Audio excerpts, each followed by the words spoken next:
नमस्कार YouTube family, तुम्हा सर्वांचं स्वागत आहे आपल्या चॅनलमध्ये. तर इथं बघू शकताय तुम्ही, इथं जिऱ्या मोहरीची फोडणी देऊन मी मिरची फ्राय करून घेतलेली आहे आणि त्यामध्ये दही टाकून घेतले. तर दह्यात ही जास्त मिरचीमध्ये ही जास्त दह्याची खाऊन ते जेवढे असतील ना तेवढे पण ते खायला छान लागतात. आणि मीठ पण टाकून घेतलेलं आहे तर ह्याची खाट उठते. तर ह्यामध्ये आपल्याला काय करायचं आहे, ह्यामध्ये आपल्याला आता थोडीशी हळद टाकून घ्यायची आहे. तर ह्यामध्ये मी आता काय करत आहे, हळद टाकून घेत आहे.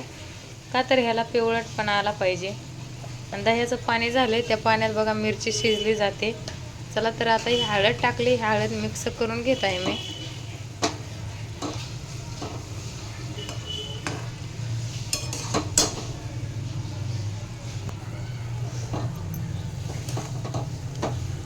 तर जेवढे दह्याचे ते ही बनले जाते तेवढे खायला छान लागते.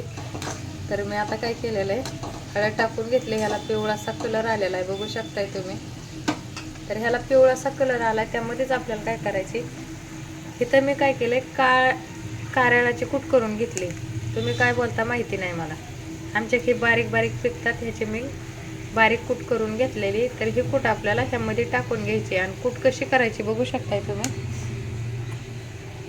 एकदम बारीक झाली पाहिजे, भाजून घ्यायची आधी. भाजून घेऊन त्यांच्या हवेला थंड व्हायला ठेवायचे. आणि थंड झाल्याच्या नंतर दळून घ्यायचे, म्हणजे ही चिकट होत नाही. नाहीतर ही ताबडतोब दळले गरम गरम की चिकट होतात, त्यामुळे ही लवकर दळून घ्यायचे नाही. तर मी ही आता कूट काढून घेतलेली आहे आपल्याला ह्याला टाकायला, बघू शकताय.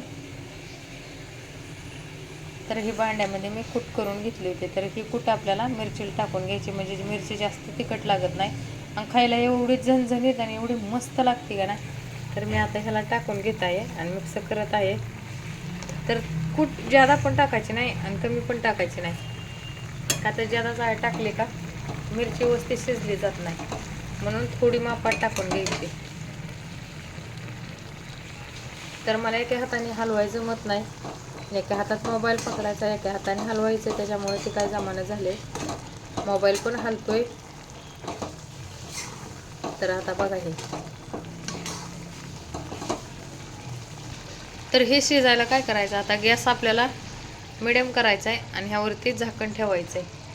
10 ते 5 मिनटं आपण झाकण ठेवून घ्यायचं आहे. आता मी ह्यावरती झाकण ठेवून घेत आहे 10 ते 5 मिनटं आणि गॅस मिडियम करत आहे. चला तर बघू शकताय, आता आपण झाकण काढूया आणि बघूया. तर बघा, आता गॅस फुल केला तरी चालतंय, का तर ही मिरची शिजून झालेली, म्हणजे ही जास्त मेन कूट असतो आपला कारळाचा, ती कारळाचा कूट शिजला गेला पाहिजे, म्हणून हे आपल्याला 10 ते 5 मिनटं झाकण ठेवून घ्यायचं आहे. तर आता मी गॅस फुल करत आहे आणि शिजवून घेत आहे. तर व्हिडिओ जर आवडला तर लाईक, कमेंट, शेअर, सबस्क्राईब करा आणि व्हिडिओ पाहायला विसरू नका. चला सर्वांना बाय.